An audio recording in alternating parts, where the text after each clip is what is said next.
All welcome to study win PSC KS എക്സാമിനേഷൻ്റെ maths questions ആണ് discuss ചെയ്യുന്നത്. നിങ്ങൾക്ക് എക്സാം എങ്ങനെ ഉണ്ടായിരുന്നു? ഈസി ആയിരുന്നോ? നിങ്ങൾക്ക് കിട്ടിയ മാർക്ക് താഴെ ഒന്ന് കമൻറ്റ് ചെയ്യണേ. Okay, first question. 15 വർഷം മുമ്പ് അമ്മയുടെ പ്രായം മകളുടെ പ്രായത്തിൻ്റെ ഇരട്ടിയായിരുന്നു. ഇപ്പോൾ മുതൽ 3 വർഷം കഴിഞ്ഞ് അവരുടെ പ്രായങ്ങളുടെ തുക 99 ആണെങ്കിൽ അവരുടെ ഇപ്പോഴത്തെ വയസ്സുകൾ തമ്മിലുള്ള വ്യത്യാസം എന്താണ്? സൊല്യൂഷൻ. ഈ ടൈപ്പ് പ്രോബ്ലത്തിലെ പ്രായം കുറഞ്ഞ ആളുടെ ഇപ്പോഴത്തെ വയസ്സ് കണ്ടുപിടിക്കാനായിട്ടൊരു ഫോർമുലയുണ്ട്. ഇവിടെ അമ്മയും മകളും ആയതുകൊണ്ട് മകളാണ് പ്രായം കുറഞ്ഞത്. അപ്പം മകളുടെ ഇപ്പോഴത്തെ വയസ്സ് കണ്ടുപിടിക്കാനുള്ള ഫോർമുലയാണ് daughter's age is equal to total ages plus number of years ago into times -1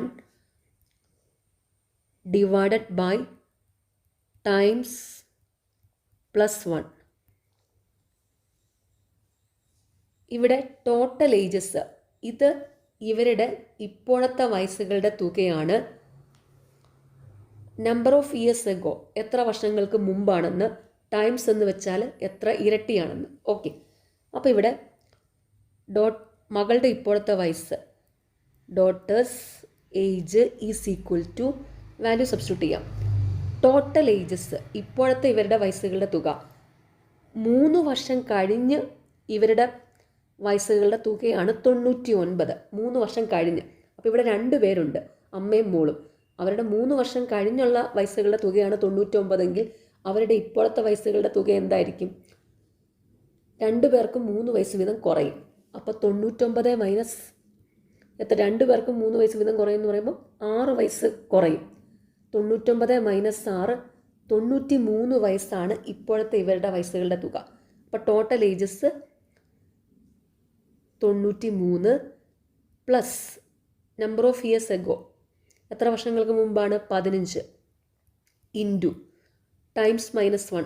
15 വർഷങ്ങൾക്ക് മുമ്പ് അമ്മയുടെ പ്രായം മകളുടെ പ്രായത്തിൻ്റെ ഇരട്ടി.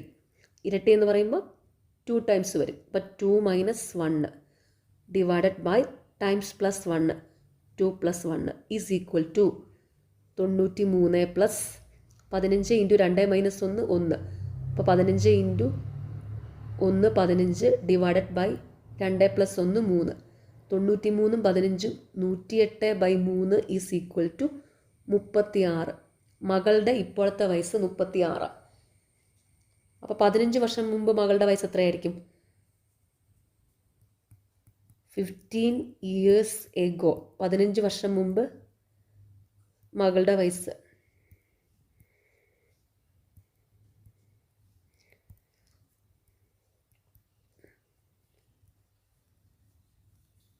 36 മൈനസ് 15 21. 15 വർഷം മുമ്പ് അമ്മയുടെ വയസ്സോ? 15 വർഷം മുമ്പ് അമ്മയ്ക്ക് മകളുടെ ഇരട്ടി പ്രായമായിരുന്നു. ഇരട്ടി എന്ന് പറയുമ്പോൾ 2 കൊണ്ട് ഗുണിക്കണം. അപ്പോൾ 21 ഇൻറ്റു 2 42 വയസ്സായിരുന്നു. ഓക്കെ, 15 വർഷങ്ങൾക്ക് മുമ്പ് മകൾക്ക് 21 അമ്മയ്ക്ക് 42. അപ്പോൾ ഇപ്പം ഇവരുടെ വയസ്സ്, അതായത് 21 + 15 മകൾക്ക് 36 വയസ്സ്. അത് ഓൾറെഡി കിട്ടിയിട്ടുണ്ട്. 36 വയസ്സ്. അമ്മയ്ക്കാവുമ്പോൾ 42 + 15 57 വയസ്സ്. അപ്പോൾ ഇപ്പോഴത്തെ ഇവരുടെ വയസ്സ് 36ഉം 57ഉമാണ് വ്യത്യാസം. 57 മൈനസ് 36 21. ഇപ്പോഴത്തെ ഇവരുടെ വയസ്സുകളുടെ വ്യത്യാസം 21 വയസ്സാണ്. Answer option B. ഓക്കെ, അപ്പോൾ ആൻസർ കിട്ടിക്കഴിഞ്ഞു. ഇനി ജസ്റ്റ് ഇവിടുത്തെ ഈ ഒരു കണ്ടീഷനും കൂടി ഒന്ന് ചെക്ക് ചെയ്ത് വെറുതെ ഒന്ന് നോക്കിയേക്കാം. 3 വർഷം കഴിഞ്ഞ് അവരുടെ പ്രായങ്ങളുടെ തുക 99 ആണെന്ന്. അതായത് ഇപ്പോൾ ഇവർക്ക് എത്രയുണ്ട്? മകൾക്ക് 36. അപ്പോൾ 3 വർഷം കഴിയുമ്പോൾ എത്ര വരും? 39. അമ്മയ്ക്കാണെങ്കിലോ ഇപ്പോൾ 57 വയസ്സുണ്ട്. അപ്പോൾ 3 വർഷം കഴിയുമ്പോൾ എത്ര വയസ്സായിരിക്കും? 60 വയസ്സ് വരും. അപ്പോൾ വയസ്സുകളുടെ തുക കണ്ടോ? 39 60 99. അപ്പോൾ ഈ കണ്ടീഷൻ സാറ്റിസ്ഫൈ ചെയ്യുന്നുണ്ട്. ഉത്തരവിടെ 21 വയസ്സാണ്. Answer option B. അടുത്ത ചോദ്യം, 100 അംഗങ്ങളുള്ള ഒരു സൊസൈറ്റിയിൽ ഓരോ അംഗവും ക്രിക്കറ്റ്, ഹോക്കി, വോളിബോൾ എന്നിവയിൽ കുറഞ്ഞത് ഒരു കായിക ഇനമെങ്കിലും കളിക്കുന്നു. 20 അംഗങ്ങൾ ക്രിക്കറ്റ് മാത്രം കളിക്കുന്നു, 30 പേർ ഹോക്കി മാത്രം കളിക്കുന്നു, 25 പേർ വോളിബോൾ മാത്രം കളിക്കുന്നു, 12 പേർ ക്രിക്കറ്റും ഹോക്കിയും കളിക്കുന്നു, 7 പേർ ഹോക്കിയും വോളിബോളും കളിക്കുന്നു, 3 അംഗങ്ങൾ എല്ലാ കായിക ഇനങ്ങളും കളിക്കുന്നുവെങ്കിൽ എത്ര അംഗങ്ങൾ കുറഞ്ഞത് 2 കായിക ഇനങ്ങളെങ്കിലും കളിക്കുന്നു? സൊല്യൂഷൻ, 100 അംഗങ്ങളുള്ള ഒരു സൊസൈറ്റി, അതായത് ടോട്ടൽ 100 പേരുണ്ട് ഇവിടെ. ഓരോ അംഗവും ക്രിക്കറ്റ്, ഹോക്കി, വോളിബോൾ എന്നിവയിൽ കുറഞ്ഞത് ഒരു കായിക ഇനമെങ്കിലും കളിക്കുന്നു. 20 അംഗങ്ങൾ ക്രിക്കറ്റ് മാത്രം കളിക്കുന്നു. അപ്പോൾ ക്രിക്കറ്റ് മാത്രം കളിക്കുന്നവരുടെ എണ്ണം 20. 30 പേർ ഹോക്കി മാത്രം കളിക്കുന്നു. ഹോക്കി മാത്രം കളിക്കുന്നവരുടെ എണ്ണം 30. 25 പേർ വോളിബോൾ മാത്രം കളിക്കുന്നു. വോളിബോൾ മാത്രം കളിക്കുന്ന 25 പേര്. 12 പേർ ക്രിക്കറ്റും ഹോക്കിയും കളിക്കുന്നു.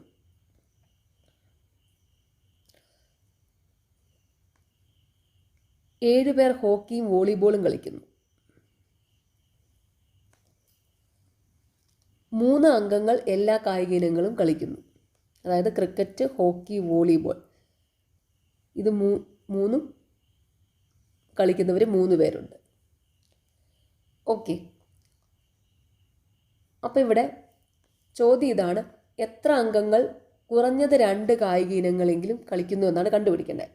അപ്പോൾ ഇവിടെ ആദ്യം ഇവിടെ ക്രിക്കറ്റും ഹോക്കിയും വോളിബോളും കളിക്കുന്നവരുടെ എണ്ണം തന്നിട്ടുണ്ട്. അപ്പം ക്രിക്കറ്റും വോളിബോളും കളിക്കുന്നവരുടെ എണ്ണം കണ്ടുപിടിക്കണം. ക്രിക്കറ്റും വോളിബോളും അതിനെ എക്സ് ആയിട്ട് എടുക്കാം. ഓക്കെ, അപ്പോൾ ഇവിടെ ഈ ടോട്ടൽ 100 പേരെന്ന് വെച്ചാൽ 100 ഈസ് ഈക്വൽ ടു ക്രിക്കറ്റ് കളിക്കുന്ന 20 പേര്, ഹോക്കി കളിക്കുന്ന 30 പേര്, വോളിബോൾ കളിക്കുന്ന 25 പേര്. ഇത് മാത്രം കളിക്കുന്നവരാ. ഇത് പ്ലസ് 3 അംഗങ്ങൾ എല്ലാ കായിക ഇനങ്ങളും കളിക്കുന്നവർ, പ്ലസ് 3 പ്ലസ് ഇവിടെ ക്രിക്കറ്റും ഹോക്കിയും കളിക്കുന്ന 12 പേരാണ്. പക്ഷേ ഈ 100 പേരിനകത്ത് വരുന്നത് എന്താണെന്നറിയോ? ക്രിക്കറ്റും ഹോക്കിയും മാത്രം കളിക്കുന്നവരാ. ക്രിക്കറ്റും ഹോക്കിയും മാത്രം കളിക്കുന്നവരെന്ന് പറയുമ്പം ഇവിടെ ക്രിക്കറ്റും ഹോക്കിയും വോളിബോളും കളിക്കുന്ന 3 പേരുണ്ട്. അപ്പം അവർ ഈ ക്രിക്കറ്റും ഹോക്കിയിലും കളിക്കുന്നവരിനകത്ത് ഇൻക്ലൂഡഡാണ്. അപ്പോൾ അത് വരത്തില്ല, അങ്ങനെ വരത്തില്ല. അതായത് ക്രിക്കറ്റും ഹോക്കിയും കളിക്കുന്നവരിൽ ക്രിക്കറ്റും ഹോക്കിയും വോളിബോളും കളിക്കുന്നവർ ഇൻക്ലൂഡഡ് ആകുമ്പം അത് 12 - 3 വരുള്ളൂ. അതായത് ക്രിക്കറ്റും ഹോക്കിയും മാത്രം കളിക്കുന്നവർ 9 പേരെ വരത്തുള്ളൂ. പ്ലസ് അതുപോലെ ഹോക്കിയും വോളിബോളും കളിക്കുന്ന 7 പേരുണ്ട്, ക്രിക്കറ്റും ഹോക്കിയും വോളിബോളും കൂടെ കളിക്കുന്ന 3 പേരുണ്ട്. അപ്പോൾ ഹോക്കിയും വോളിബോളും മാത്രം കളിക്കുന്നവരെന്ന് പറയുമ്പോൾ അത് 7 - 3 4 പേരേ ഉള്ളൂ. പ്ലസ് ഇനി ക്രിക്കറ്റും വോളിബോളും കളിക്കുന്നവർ കണ്ടെത്തണം. അപ്പോൾ ഇവിടെ ക്രിക്കറ്റും വോളിബോളും കളിക്കുന്നവർ എക്സ് ആണ്. ക്രിക്കറ്റും ഹോക്കിയും വോളിബോളും കളിക്കുന്ന 3 പേരുണ്ട്. അപ്പോൾ ക്രിക്കറ്റും വോളിബോളും മാത്രമായിട്ട് കളിക്കുന്നവരെന്ന് പറയുമ്പോൾ അത് എക്സ് - 3 വരും. ഓക്കെ, അപ്പോൾ ഇത് ഇത്രയുമാണ് 100 പേര്. അപ്പോൾ ഇത് is equal to 100 is equal to 20, 30, 50, 50, 25, 75, 3, 78 plus ഇവിടെ 12 - 3 4, 12 - 3 സോറി 4 - 9, 7 - 3 4 പ്ലസ് എക്സ് - 3. അപ്പോൾ ഇവിടെ ഇത് 78, 9, 4, 13, 13 3 പോയാൽ 10 വരും. അപ്പോൾ ഇത് 10 plus x 78 plus 10 plus 10 plus x is equal to 100. അപ്പോൾ എക്സ് ഈസ് ഈക്വൽ ടു 78 10 88 വരും. 100 - 88 12. അതായത് ക്രിക്കറ്റും വോളിബോളും കളിക്കുന്ന ആൾക്കാരുടെ എണ്ണം 12. ഓക്കെ, ഇനി ഫിഗർ വരയ്ക്കാം.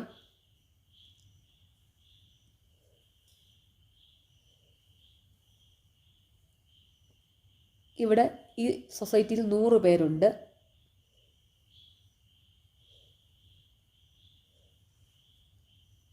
Cricket, hockey, volleyball.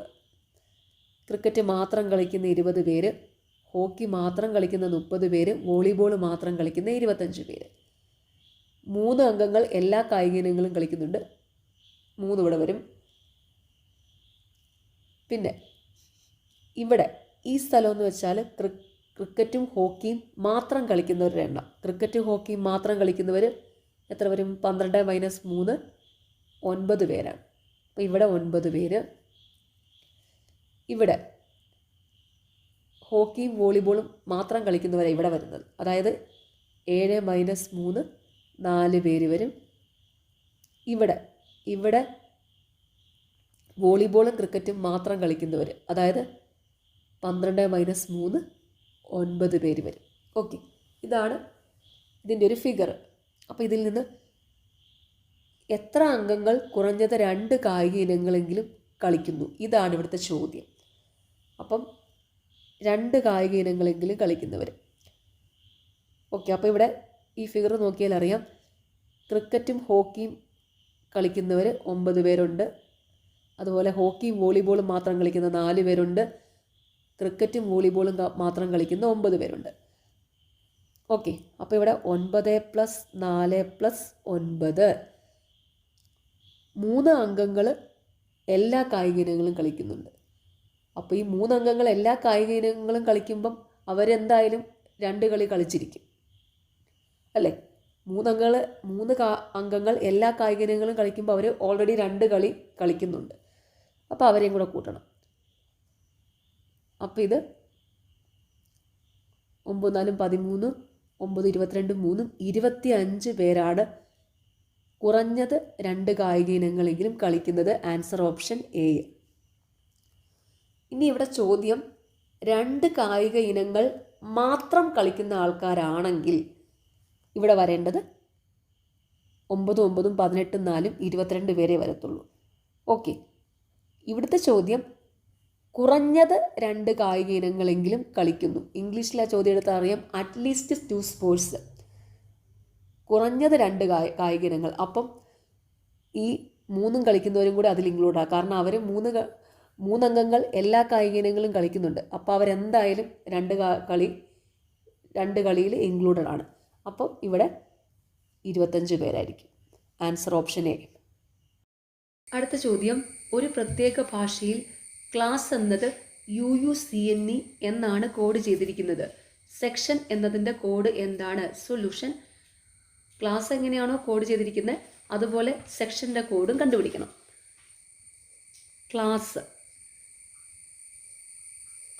ക്ലാസിൻ്റെ code UUCNE.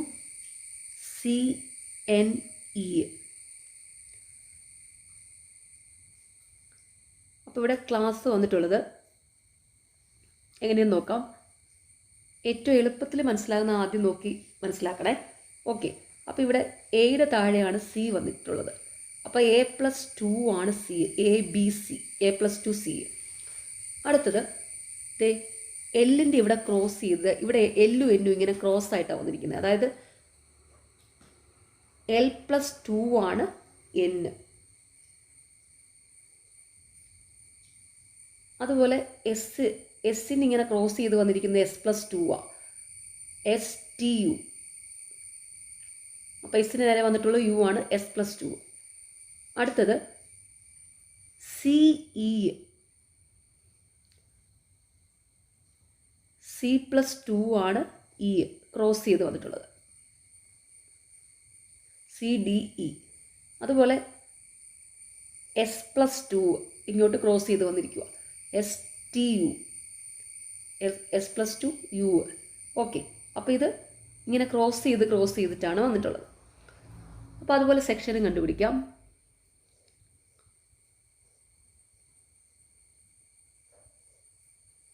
Section. അപ്പോൾ ഈ മിഡിലുള്ളത് ഡയറക്റ്റായിട്ട് +2 ആഡ് ചെയ്ത് വന്നിരിക്കുകയാണ്. ബാക്കിയുള്ളത് ക്രോസ് ചെയ്ത് +2 ആഡ് ചെയ്ത് വന്നിരിക്കുക. അപ്പോൾ ഇതിൻ്റെ മിഡിലുള്ളത് ടി ആണ്. അപ്പോൾ ടി ഇങ്ങനെ നേരെ ഡയറക്റ്റായിട്ട് +2 ആഡ് ചെയ്തു. അപ്പോൾ ടി UV വരും. T+2V. ബാക്കിയുള്ളതെല്ലാം ക്രോസ് ചെയ്ത്. അപ്പോൾ ഇവിടെ I ആവുമ്പം IJK, I+2 K. അതുപോലെ C+2 E. അതുപോലെ O+2 PQ, O+2 Q. അതുപോലെ E+2 EFG, E+2 G. അതുപോലെ N+2 NOP P വരും. അതുപോലെ S+2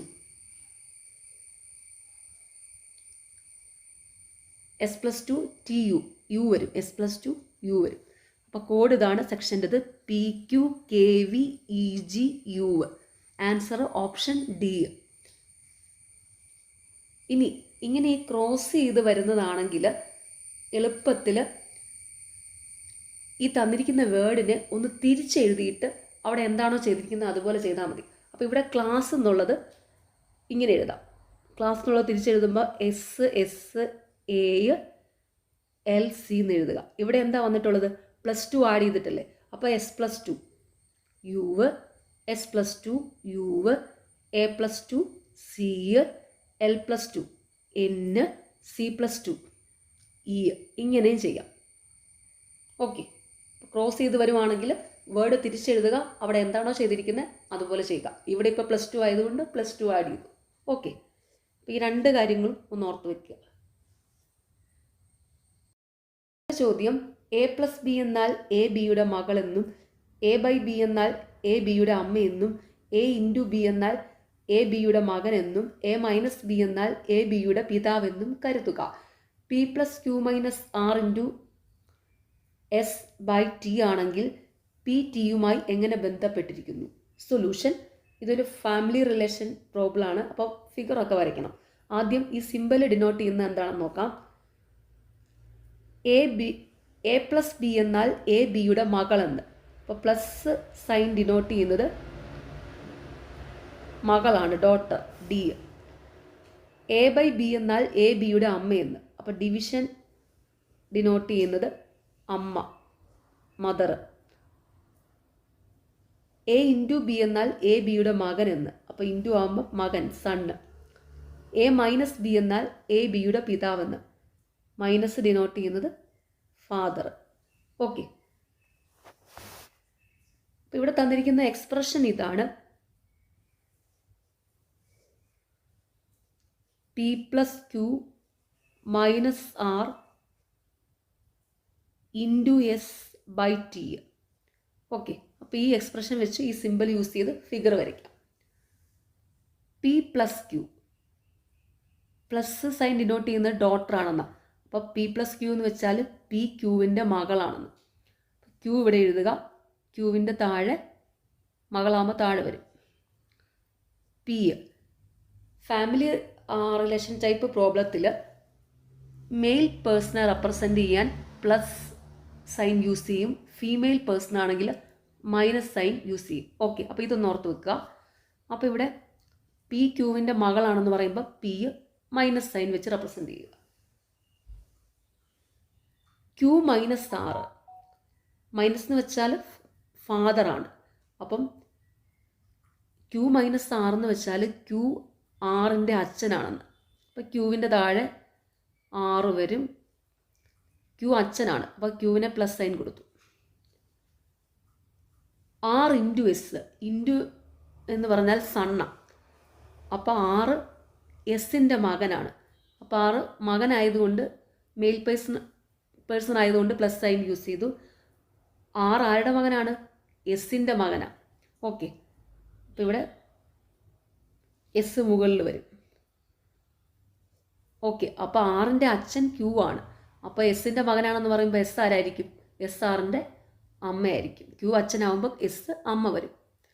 ഫീമെയിൽ ആയതുകൊണ്ട് മൈനസ് സൈൻ കൊടുത്തു. ഓക്കെ, എസ് ബൈ ടി, അതായത് എസ് ടിയുടെ അമ്മയാണെന്ന്. ഓക്കെ, അപ്പം എസിൻ്റെ താഴെ ടി വരും. ഓക്കെ, അപ്പോൾ ഇവിടെ ക്യൂ എസും കപ്പിൾസാണ്. ഓക്കെ, അപ്പോൾ ഇവിടെ ഇവർ ഈ ക്യൂവിൻ്റെ എസിൻ്റെ മക്കളാണ് പിയും ആറും ടിയും. അപ്പോൾ ഇവർ സിബ്ലിങ്സാണ്, സഹോദരങ്ങളാണ്. ചോദ്യം ഇതാണ്, പി ടിയുമായി എങ്ങനെ ബന്ധപ്പെട്ടിരിക്കുന്നു? പി, അപ്പോൾ പി ഇവിടെ ഫീമെയിൽ പേഴ്സൺ ആണ്. പി ആരാണ്? ടിയുടെ. ഇവർ സഹോദരങ്ങളാകുമ്പോൾ പി ടിയുടെ സഹോദരിയാണ്. പി എന്നത് ടിയുടെ സഹോദരിയാണ്. Answer option B. അടുത്ത ചോദ്യം, എക്സ് എന്നത് ഒരു മൂന്നക്ക സ്വാഭാവിക സംഖ്യയാണ്. അതിനാൽ ആ സംഖ്യയും അതിൻ്റെ വിപരീത സംഖ്യയും തമ്മിലുള്ള വ്യത്യാസം 99 അപ്പോൾ 100ൻ്റെ സ്ഥാനത്തുള്ള അക്കവും യൂണിറ്റിൻ്റെ എക്സിൻ്റെ സ്ഥാനത്തുള്ള അക്കവും തമ്മിലുള്ള വ്യത്യാസം എന്താണ്? സൊല്യൂഷൻ. ഇത് പെട്ടെന്ന് തന്നെ കണ്ടുപിടിക്കാവുന്ന ഒരു ക്വസ്റ്റ്യനാണ് കേട്ടോ, എളുപ്പമാണ്. അതായത് ഈ ടൈപ്പ് പ്രോബ്ലം, അതായത് ഒരു മൂന്നക്ക സ്വാഭാവിക സംഖ്യയും അതിൻ്റെ വിപരീത സംഖ്യയും തമ്മിലുള്ള വ്യത്യാസം തന്നിട്ട് 100ൻ്റെ സ്ഥാനത്തുള്ള അക്കവും യൂണിറ്റിൻ്റെ സ്ഥാനത്തുള്ള അക്കവും തമ്മിലുള്ള വ്യത്യാസം എന്താണെന്ന് ചോദിച്ചു കഴിഞ്ഞാൽ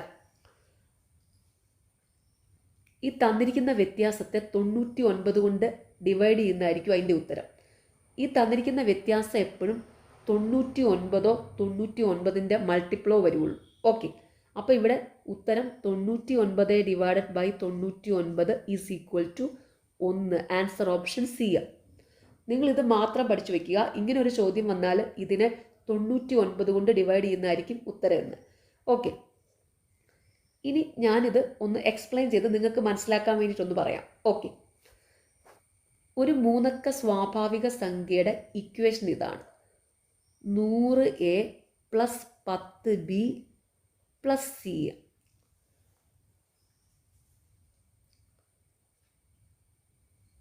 അതിൻ്റെ വിപരീത സംഖ്യയും തമ്മിലുള്ള വ്യത്യാസം, അതിൻ്റെ വിപരീത വ്യത്യാസം എന്ന് വെച്ചാൽ കുറയ്ക്കണം. അതിൻ്റെ വിപരീത സംഖ്യ എന്ന് പറയുമ്പം 100C + 10B + A is equal to 99. അതായത് ഒരു എക്സാമ്പിൾ പറയാം. ഒരു മൂന്നക്ക സ്വാഭാവിക സംഖ്യ, അതായത് ഒരു 3 ഡിജിറ്റ് നമ്പർ എന്ന് പറയുമ്പം ഇങ്ങനെ 111 222 ഇങ്ങനെ വരത്തില്ല. 3 ഡിജിറ്റ് നമ്പർ എന്ന് പറയുമ്പോൾ അത് മൂന്നക്ക സ്വാഭാവിക സംഖ്യ എന്നതുകൊണ്ട് ഉദ്ദേശിക്കുന്നത് ഇതിൻ്റെ ഡിജിറ്റ്സ് വ്യത്യാസം ആയിരിക്കും. അതായത് ഇപ്പോൾ 862 ഡിജിറ്റ്സ് വ്യത്യാസമാണ്. ഓക്കെ, ഇതൊരു മൂന്നക്ക സ്വാഭാവിക സംഖ്യയാണ്. അതിൻ്റെ വിപരീത സംഖ്യ എന്ന് പറയുമ്പോൾ അത് നേരെ തിരിച്ചെഴുതുക, അതായത് ഡിജിറ്റ്സ് ഒന്ന് തിരിച്ചെഴുതുക. 862 എന്നുള്ളത് 268 എന്ന് വരും.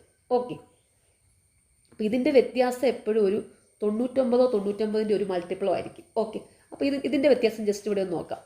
അപ്പോൾ ഇവിടെ എന്ത് വരും?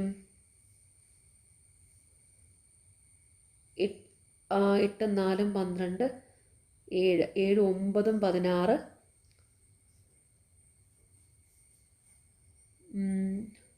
3 5 8 594 എന്ന് വരും. ഓക്കെ,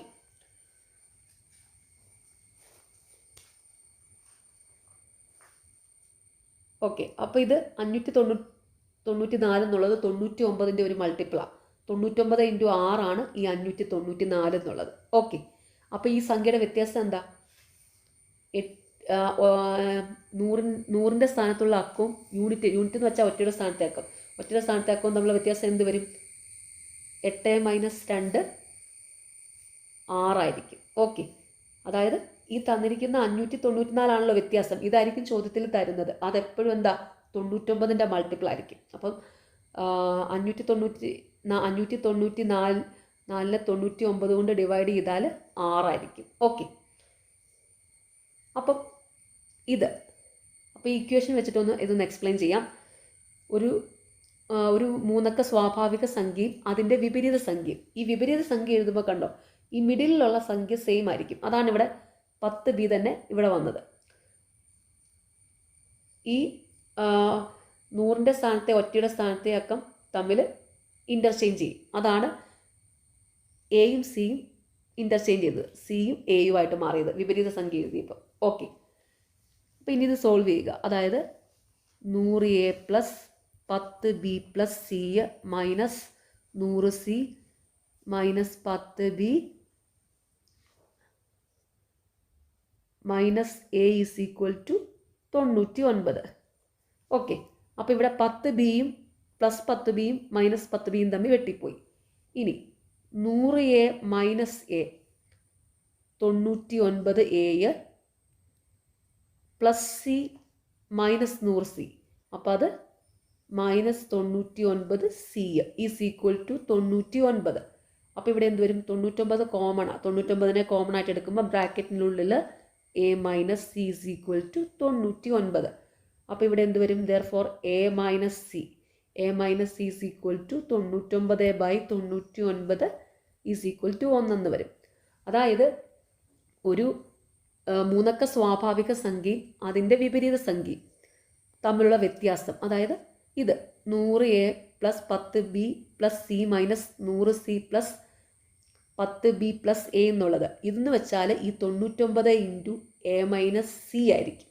അപ്പോൾ എ മൈനസ് സി എന്ന് വെച്ചാൽ എന്താണ്? ഈ തന്നിരിക്കുന്ന വ്യത്യാസത്തെ 99 കൊണ്ട് ഡിവൈഡ് ചെയ്താൽ മതി, അതായിരിക്കും ഉത്തരം. അത്രയേ ഉള്ളൂ. ഓക്കെ, അപ്പോൾ നിങ്ങൾക്ക് ഇങ്ങനെ ഒരു ക്വസ്റ്റ്യൻ കിട്ടിക്കഴിഞ്ഞാൽ നിങ്ങൾ ഈ ഡിഫറൻസിനെ 99 കൊണ്ട് ഡിവൈഡ് ചെയ്യുക, അത്രയേ ഉള്ളൂ. അത് മാത്രം മനസ്സിലാക്കിയിരിക്കുക. അടുത്ത ചോദ്യം, ഒരു ട്രാക്കിൽ ഓടുന്ന ഒരു കായിക താരം ഒരു നിശ്ചിത സമയം സ്ഥിരമായ വേഗതയിൽ ഓടുമ്പോൾ ഫിനിഷിംഗ് ലൈനിൽ 20 മീറ്റർ കുറവ് വരുന്നു. അവൾ തൻ്റെ വേഗത 40% വർദ്ധിപ്പിച്ചാൽ അതേ സമയം തന്നെ അവൾ 10 മീറ്റർ ഓവർഷോട്ട് ചെയ്യുന്നു. ട്രാക്കിൻ്റെ നീളം എത്രയാണ്? സൊല്യൂഷൻ, ട്രാക്കിൻ്റെ നീളത്തിലെ ലെങ്ത് എക്സ് ആയിട്ട് എടുക്കുക. ഒരു ട്രാക്കിൽ ഓടുന്ന ഒരു കായിക താരം ഒരു നിശ്ചിത സമയം സ്ഥിരമായ വേഗതയിൽ ഓടുന്നു, എന്നിട്ട് വേഗത 40% വർദ്ധിപ്പിക്കുന്നുണ്ട്. അപ്പോൾ ആ സ്ഥിരമായ വേഗത എന്തിൻ്റെയെങ്കിലും ബേസ് ആയിട്ട് എടുക്കുന്ന എപ്പോഴും 100 ആണല്ലോ. അപ്പോൾ ആ സ്ഥിരമായ വേഗത 100% എടുക്കുക. ഓക്കെ, അപ്പോൾ ഈ 100% വേഗതയിൽ ഓടുമ്പോൾ എന്താണ്? ഫിനിഷിംഗ് ലൈനിന് 20 മീറ്റർ കുറവ് വരുന്നു. അതായത് ഈ എക്സ് മൈനസ് 20 ആയിരിക്കും. ഫിനിഷിംഗ് ലൈൻ എന്ന് പറയുമ്പോൾ എക്സ് മീറ്റർ ആണല്ലോ ലെങ്ത്, അതിൽ 20 മീറ്റർ കുറവ്, അപ്പോൾ എക്സ് മൈനസ് 20. അവൾ തൻ്റെ വേഗത 40% വർദ്ധിപ്പിച്ചാൽ 40% വേഗത 40% വർദ്ധിപ്പിക്കുമ്പം 100%ആണ്, അത് 40% വർദ്ധിപ്പിക്കുമ്പം 140% ആകും. ഓക്കെ, 140% വർദ്ധിപ്പിക്കുമ്പം അതേ സമയം തന്നെ അവൾ 10 മീറ്റർ ഓവർഷോട്ട് ചെയ്യുന്നു. അതായത് ഓവർഷോട്ട് ചെയ്യുമ്പം എന്ത് വരും? എക്സ് പ്ലസ് 10 എന്ന് വരും. ഓക്കെ, അപ്പോൾ ഇത് ക്രോസ് മൾട്ടിപ്ലൈ ചെയ്ത് എക്സിൻ്റെ വാല്യൂ കണ്ടുപിടിക്കുന്നതായിരിക്കും ട്രാക്കിൻ്റെ നീളം. ഓക്കെ, ക്രോസ് മൾട്ടിപ്ലൈ ചെയ്യാം. അപ്പോൾ ഇവിടെ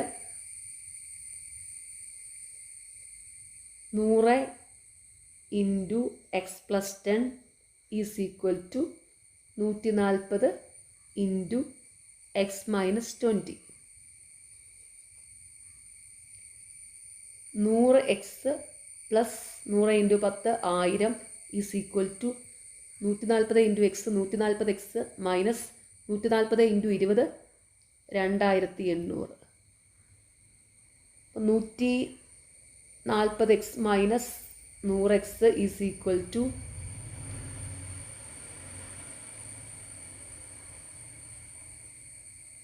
1000 plus 2800. 1000 plus 2800 3800. 140 x minus 100x 40x is equal to 3800. Therefore x is equal to 3800 divided by 40 is equal to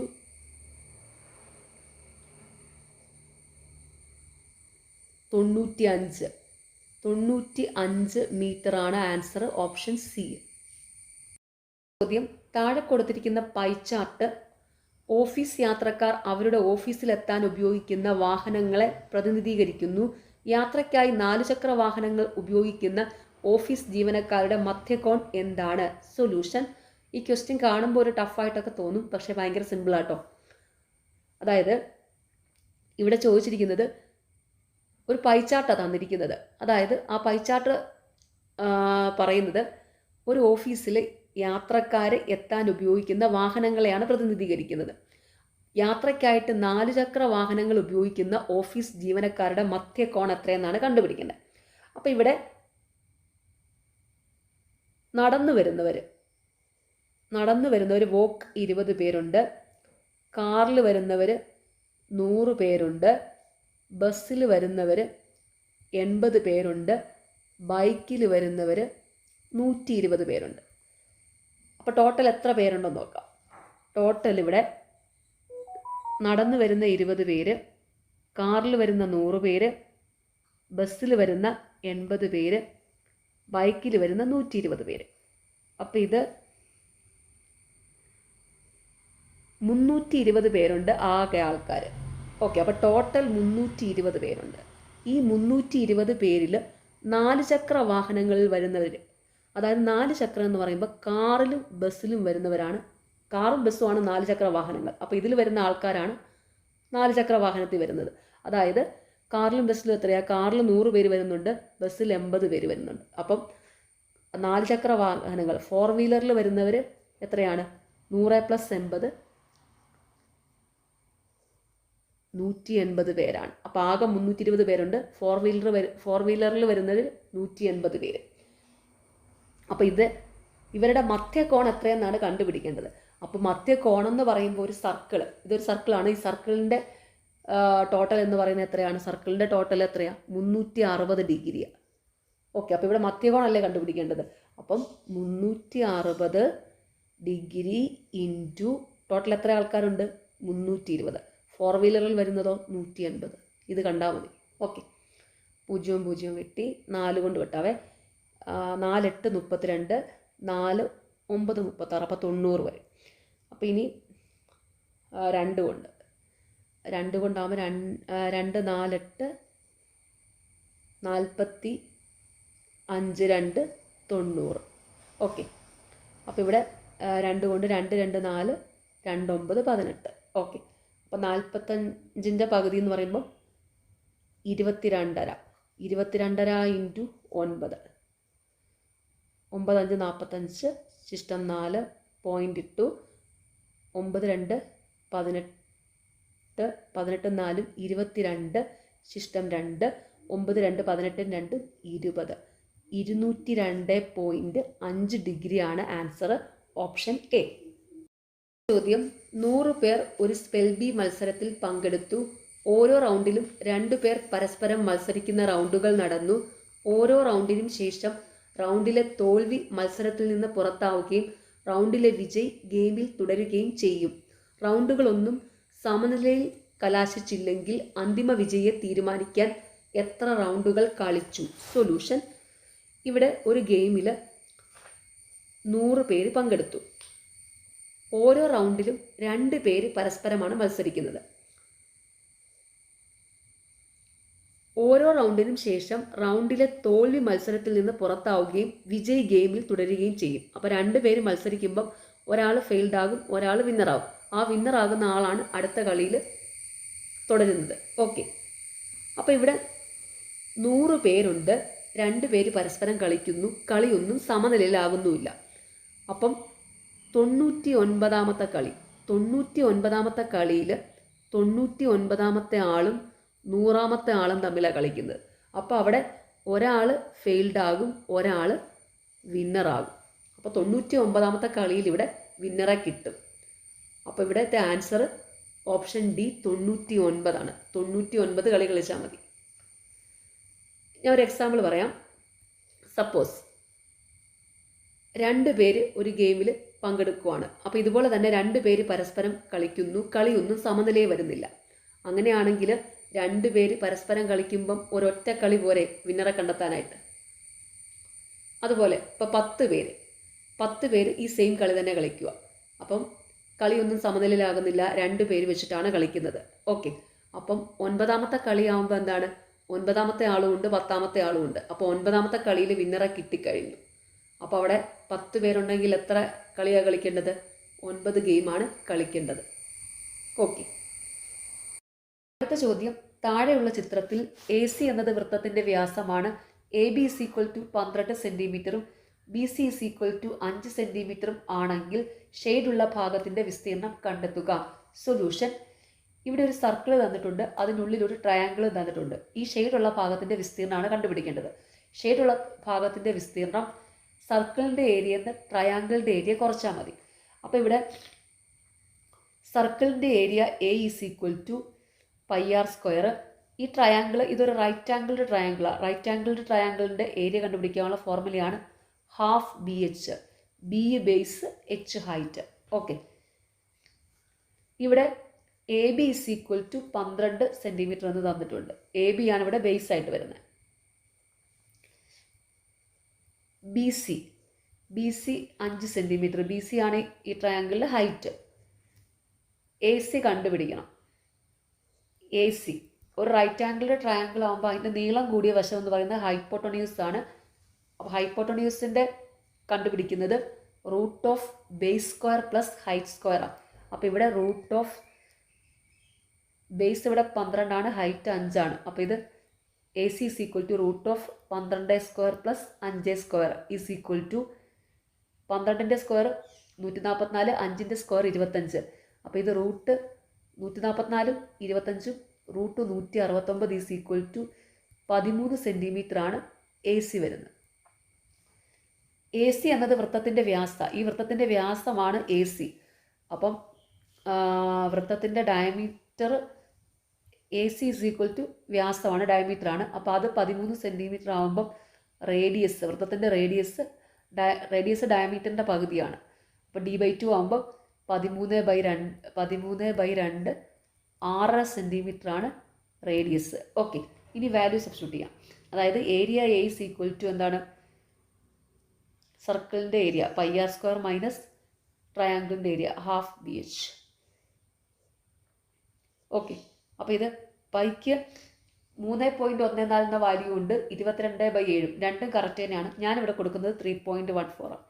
3.14 into റേഡിയസിൻ്റെ square, അതായത് 6.5 square minus half into b h, അതായത് half into 12 into 5 is equal to 3.14 into 6.5ൻ്റെ square.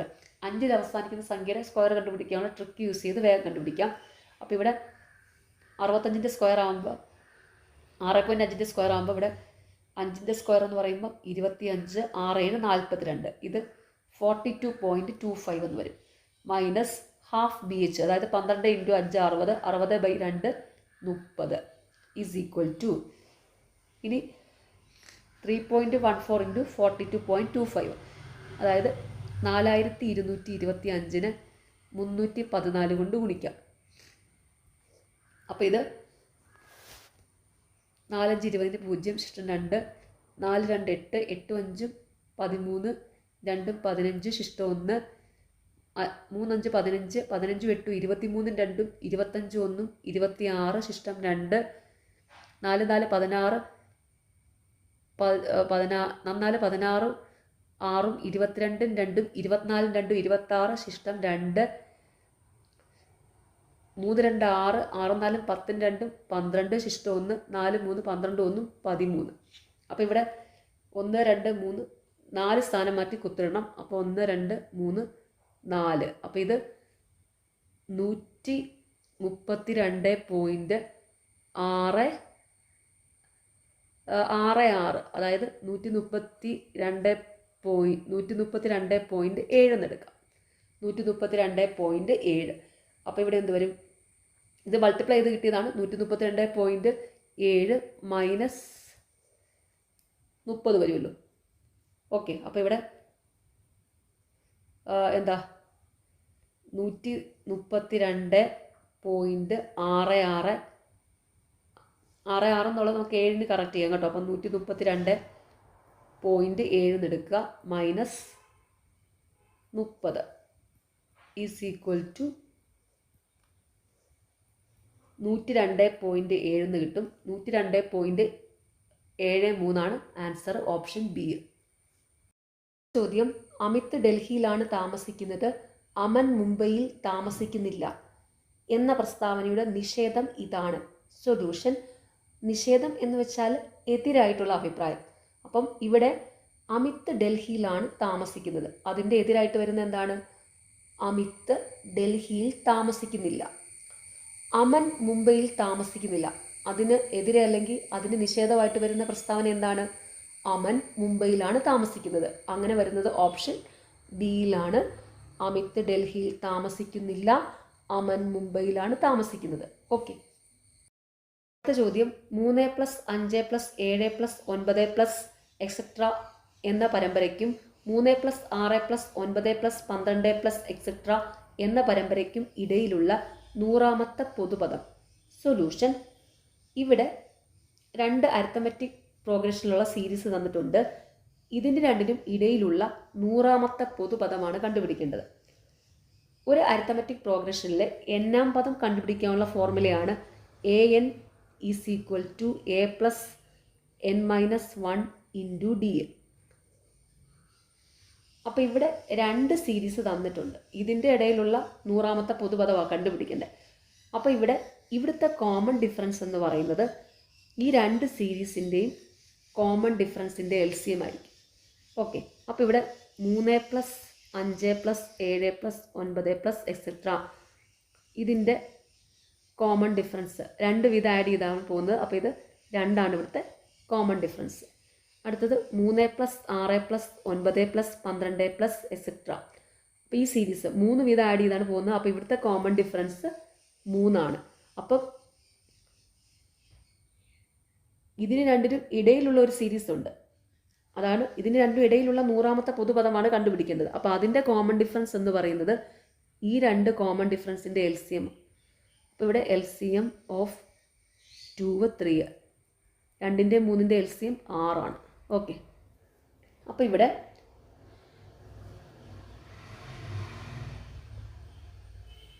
n-ാം പദം an = ഇവിടുത്തെ first പദം എന്താണ്?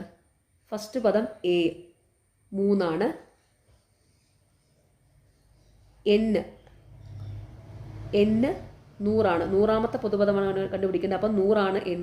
100 - 1 into പൊതുവ്യത്യാസം d, അത് 6 ആണ്. Okay. അപ്പോൾ ഇവിടെ 3 + 100 - 1 99 ഇൻറ്റു 6 = 3 + 99 × 6 594, 594 3 597 ആണ് ആൻസർ ഓപ്ഷൻ ബി. ഓക്കെ. അപ്പോൾ ഇനി ഇവിടെ വന്ന പുതിയ സീരീസും കൂടെ ഒന്ന് ജസ്റ്റ് പറഞ്ഞേക്കാം. ഇവിടെ നമുക്ക് പൊതുവ്യത്യാസം 6 ആയിട്ടാണല്ലോ കിട്ടിയത്. അപ്പോൾ ഇവിടെ ഇതിന് രണ്ടിലും ഇടയിലുള്ള പൊതുപദങ്ങളുടെ ആ സീരീസ് എന്ന് പറയുന്നത് 3 ആണ് ആദ്യത്തെ പദം. അപ്പം 3 + ഈ പൊതുവ്യത്യാസം ആഡ് ചെയ്ത് പോകണമല്ലോ. അപ്പോൾ 3 6 9, 9 + 9 6 15 + 15 6 21, 21 പ്ലസ് എക്സെട്ര. ഇതാണ് പൊതുപദങ്ങളുടെ സീരീസ്. ഇതിൻ്റെ n-ാം പദമാണ് 597. അത്രയേ ഉള്ളൂ. ചോദ്യം, 2025 മാർച്ച് 15 ശനിയാഴ്ച ആയതിനാൽ 2050 മാർച്ച് മാസത്തിലെ ഏത് തീയതിയാണ് ഞായറാഴ്ച? ഇതാണ് കണ്ടുപിടിക്കേണ്ടത്. അപ്പോൾ ഇവിടെ 2025 മാർച്ച് 15 ശനിയാഴ്ചയാണെന്ന് തന്നിട്ടുണ്ട്. അപ്പോൾ ഇതിൽ നിന്ന് 2050 മാർച്ച് 15-ാം തീയതി ആദ്യം കണ്ടുപിടിക്കാം. അപ്പോൾ ഇവിടെ ഓഡ് ഡേയ്സ് കണ്ടുപിടിക്കുക, അത് ആഡ് ചെയ്യുകയാണ് വേണ്ടത്. ഓക്കെ. ഓഡ് ഡേയ്സ് കണ്ടുപിടിക്കാം. 2025 മുതൽ 2050 വരെ എത്ര വർഷങ്ങളുണ്ടെന്ന് നോക്കുക. അപ്പോൾ ഇവിടെ 2050 - 2025 25 വർഷങ്ങളാണ് ഉള്ളത്. ഇനി ഇതിനെ നോർമൽ ഇയറും ലീപ്പ് ഇയറും ആക്കി സെപ്പറേറ്റ് ചെയ്യുക. അപ്പോൾ 25 വർഷങ്ങൾക്കിടയിൽ 2025 കഴിഞ്ഞാൽ 2028 ഒരു ലീപ്പ് ഇയറാണ്, 2032 ലീപ്പ് ഇയറാണ്, 2036 ലീപ്പ് ഇയറാണ്, 2040 ലീപ്പ് ഇയറാണ്, 2044 ലീപ്പ് ഇയർ ആണ്, 2048 ലീപ്പ് ഇയർ ആണ്. അപ്പോൾ ഇവിടെ 6 ലീപ്പ് ഇയർ ഉണ്ട്. അപ്പോൾ ഇവിടെ ഈ 25 വർഷത്തിൽ 19 നോർമൽ ഇയറും ഉണ്ട്, 6 ലീപ്പ് ഇയറും ഉണ്ട്. ഇനി ചെയ്യേണ്ടത് നോർമൽ ഇയറിനെ 1 കൊണ്ട് ഗുണിക്കുക, ലീപ്പ് ഇയറിനെ 2 കൊണ്ട് ഗുണിക്കുക. അതായത് ഈ നോർമൽ ഇയറിൻ്റെ ഓഡ് ഡേയ്സ് 1 ആണ്, ലീപ്പ് ഇയറിൻ്റെ ഓഡ് ഡേയ്സ് 2 ആണ്. അത് വെച്ചിട്ടാണ് മൾട്ടിപ്ലൈ ചെയ്യുന്നത്. ഓക്കെ, ഓഡ് ഡേയ്സ് കണ്ടുപിടിക്കാനായിട്ട് തന്നിരിക്കുന്ന ദിവസത്തെ 7 കൊണ്ട് ഹരിച്ചാൽ കിട്ടുന്ന ശിഷ്ടമായിരിക്കും ഓഡ് ഡേയ്സ്. അപ്പോൾ ഇവിടെ 365 ദിവസമാണ് ഒരു നോർമൽ ഇയറിലുള്ളത്. അതിനെ 7 കൊണ്ട് ഹരിക്കുമ്പോൾ ശിഷ്ടം 1 ആണ് വരുന്നത്. അപ്പം നോർമൽ ഇയറിൻ്റെ ഓഡ് ഡേയ്സ് 1 ആയിരിക്കും. അതുപോലെ 366 ദിവസമാണ് ലീപ്പ് ഇയറിലുള്ളത്. അപ്പം 366/7 ചെയ്യുമ്പോൾ ശിഷ്ടം 2 ആണ് വരുന്നത്. അതുകൊണ്ടാണ് ലീപ്പ് ഇയറിൻ്റെ ഓഡ് ഡേയ്സ് 2 ആയിട്ട് വന്നത്. ഓക്കെ, അപ്പോൾ ഇവിടെ നോർമൽ ഇയറിനെ 1 കൊണ്ട് മൾട്ടിപ്ലൈ ചെയ്യുക, 19 × 1, ലീപ്പ് ഇയറിനെ 2 വെച്ച് മൾട്ടിപ്ലൈ ചെയ്യുക, എന്നിട്ട് അത് തമ്മിൽ ആഡ് ചെയ്യുക.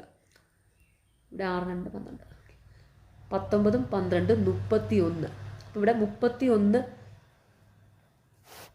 ദിവസമുണ്ട്, 31 ഉണ്ട്. അപ്പോൾ ഇനി ചെയ്യേണ്ടത് ഈ സംഖ്യേനെ 7 കൊണ്ടങ്ങ് ഡിവൈഡ് ചെയ്യുക. അപ്പോൾ ഓഡ് ഡേയ്സ് കിട്ടും. അപ്പോൾ ഇവിടെ 7 കൊണ്ട് ഡിവൈഡ് ചെയ്ത് വരുന്ന ശിഷ്ടമാണ് ഓഡ് ഡേയ്സ്. അപ്പോൾ 31നെ 7 കൊണ്ട് ഡിവൈഡ് ചെയ്താൽ ശിഷ്ടം എത്ര വരും? 3 ആയിരിക്കും. അപ്പോൾ ഇവിടെ 3 ഓഡ് ഡേയ്സ് ഉണ്ട്. അപ്പോൾ ഇനി ഈ 3 ഓഡ് ഡേയ്സ്, ഈ 3 ഈ സാറ്റർഡേയുടെ കൂടെ ആഡ് ചെയ്താൽ 2050 മാർച്ച് 15 ദിവസമാണെന്ന് കിട്ടും. അപ്പോൾ ഇവിടെ Saturday +3 is equal to Tuesday. Saturday +3 ചെയ്യുമ്പോൾ ട്യൂസ്ഡേ കിട്ടും, അതായത് ചൊവ്വാഴ്ച കിട്ടും. അപ്പോൾ ഇവിടെ 2050 മാർച്ച് 15 ചൊവ്വാഴ്ചയാണ്, ട്യൂസ്ഡേ ആണ്. ഓക്കെ, അപ്പം 2050 മാർച്ച് 15 ട്യൂസ്ഡേ ആണെങ്കിൽ ഞായറാഴ്ച ഏത് ദിവസം എന്ന് കണ്ടുപിടിക്കണ്ടേ? അപ്പം ട്യൂസ്ഡേ -2 ആണല്ലോ സൺഡേ. ട്യൂസ്ഡേ -2 ആണല്ലോ സൺഡേ. ഞായറാഴ്ച എന്ന് പറയുമ്പോൾ ചൊവ്വാഴ്ചയിൽ നിന്ന് 2 ദിവസം കുറയ്ക്കണം. അപ്പോൾ ഇവിടെ എന്ത് വരും? ട്യൂസ്ഡേ -2 എന്ന് പറയുമ്പം 15 - 2 13-ാം തീയതിയാണ് സൺഡേ വരുന്നത്. ഓക്കെ, അപ്പോൾ ആ വർഷത്തിലെ മാർച്ച് മാസത്തിലെ 13-ാം തീയതി ഒരു സൺഡേ ആണ്. ഒരു ദിവസത്തോടു കൂടി 7 കൂട്ടിയാൽ ആ സെയിം ദിവസം തന്നെയാണ് വരുന്നത്.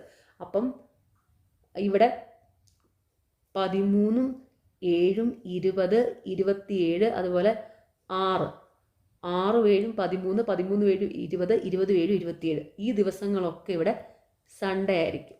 തന്നിരിക്കുന്ന ഓപ്ഷനിൽ 20 ഉള്ളത്. അപ്പോൾ ഇവിടുത്തെ ഞായറാഴ്ച 20-ാം തീയതി വരും. Answer option A. ചോദ്യം: ഒരു ക്ലോക്കിൽ 10 മണിക്കൂർ 10 മിനിറ്റ് കാണിക്കുമ്പോൾ മണിക്കൂർ സൂചിയും മിനിറ്റ് സൂചിയും തമ്മിലുള്ള കോൺ എത്രയാണ്? സൊല്യൂഷൻ: ഒരു ക്ലോക്കിലെ കോണളവ് കണ്ടുപിടിക്കാനുള്ള ഫോർമുലയാണ് 30h - 11/2m. h മണിക്കൂർ, m മിനിറ്റ്. അപ്പോൾ ഇവിടെ 10 മണിക്കൂർ 10 മിനിറ്റ് ആകുമ്പം h 10, m 10. വാല്യൂ സബ്സ്റ്റിറ്റ്യൂട്ട് ചെയ്യാം. 30 × 10 - 11/2 × 10. അപ്പോൾ ഇത് 300 - 55 245 ഡിഗ്രി. ഇങ്ങനെയാണ് കോണളവ് കണ്ടുപിടിക്കുന്നത്. അപ്പോൾ ഇങ്ങനെ കിട്ടുന്ന കോണളവ് 180 ഡിഗ്രിയിലും കൂടുതലാണെങ്കിൽ അത് 360-ൽ നിന്ന് കുറയ്ക്കണം.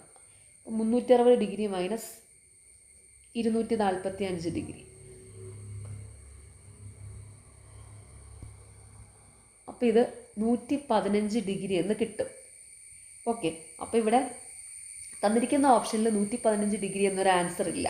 അപ്പോൾ നമുക്ക് ഇങ്ങനെ ഈ 30h - 11/2m എന്ന് പറഞ്ഞ് കിട്ടുന്ന ആംഗിളും ഇങ്ങനെ അത് 180-ൽ കൂടുതലാണെങ്കിൽ അത് 360-ൽ നിന്ന് കുറച്ച് കിട്ടുന്ന ഈ 2 ആംഗിൾ കറക്റ്റ് തന്നെ. അതായത് ഒരു ക്ലോക്കിൽ ഒരു മണിക്കൂർ സൂചിക്കും മിനിറ്റ് സൂചിക്കും ഇടയിൽ 2 കോണളവ് ഫോം ചെയ്യുന്നുണ്ട്. സാധാരണ എപ്പോഴും എടുക്കുന്നത് ഈ ചെറിയ കോണളവാണ്. അതുകൊണ്ടാണത് ചെറിയ കോണളവ് അതാണ് 180-ൽ കൂടുതലായിട്ട് വരുമ്പോൾ അത് 360-ൽ നിന്ന് കുറച്ച് ചെറിയ കോണളവാണ് എടുക്കുന്നത്. പക്ഷേ ഈ 2 കോണളവും കറക്റ്റ് തന്നെ. ഇവിടെ 2 കോണളവ് വരുന്നുണ്ട്. അപ്പോൾ ഈ 2 കോണളവും കറക്റ്റ് തന്നെയാണ്. അപ്പോൾ തന്നിരിക്കുന്ന ഓപ്ഷനിൽ 115 ഇല്ല, 245 ഡിഗ്രി ഉണ്ട്. അപ്പോൾ ഇവിടുത്തെ ആൻസർ ഓപ്ഷൻ സി 245 ഡിഗ്രിയാണ്. ഓക്കെ. ചോദ്യം, പലിശ നിരക്ക് 15% ആണെങ്കിൽ 3 വർഷത്തിന് ശേഷം 10,000 രൂപയ്ക്ക് ലഭിക്കുന്ന സംയുക്ത പലിശയും ലളിതമായ പലിശയും തമ്മിലുള്ള വ്യത്യാസം എന്താണ്? സൊല്യൂഷൻ, സംയുക്ത പലിശ എന്ന് വെച്ചാൽ കൂട്ടുപലിശ, ലളിതമായ പലിശ എന്ന് വെച്ചാൽ സാധാരണ പലിശ.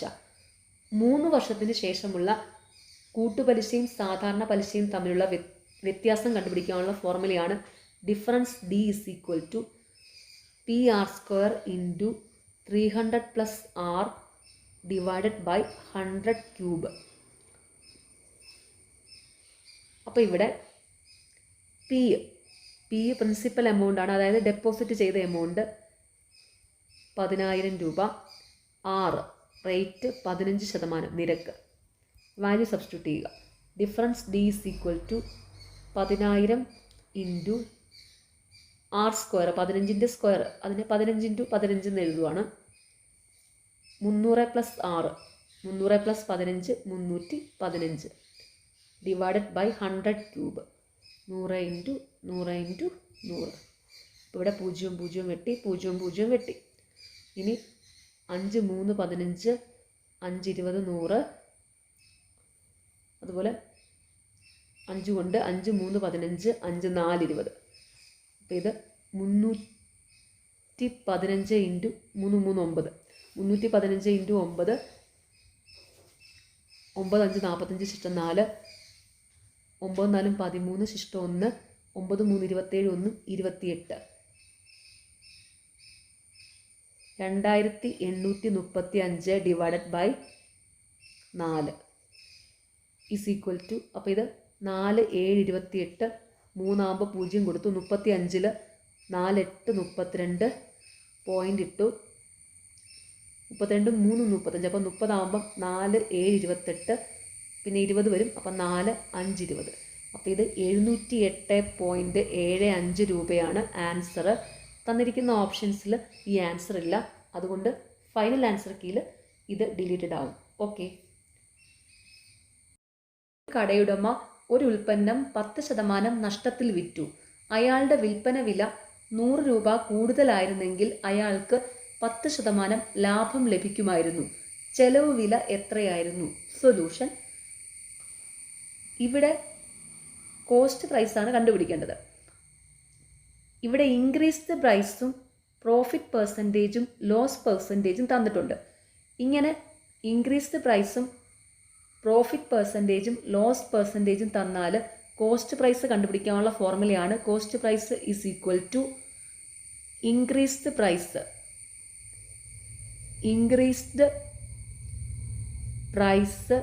Into 100 divided by profit percentage plus loss percentage.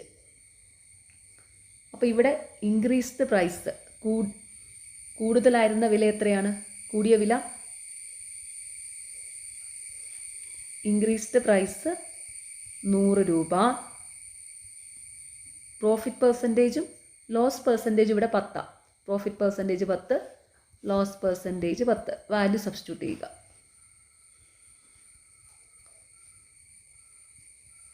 100 into 100 divided by 10 plus 10 20. 500 രൂപയാണ് ചെലവ് വില.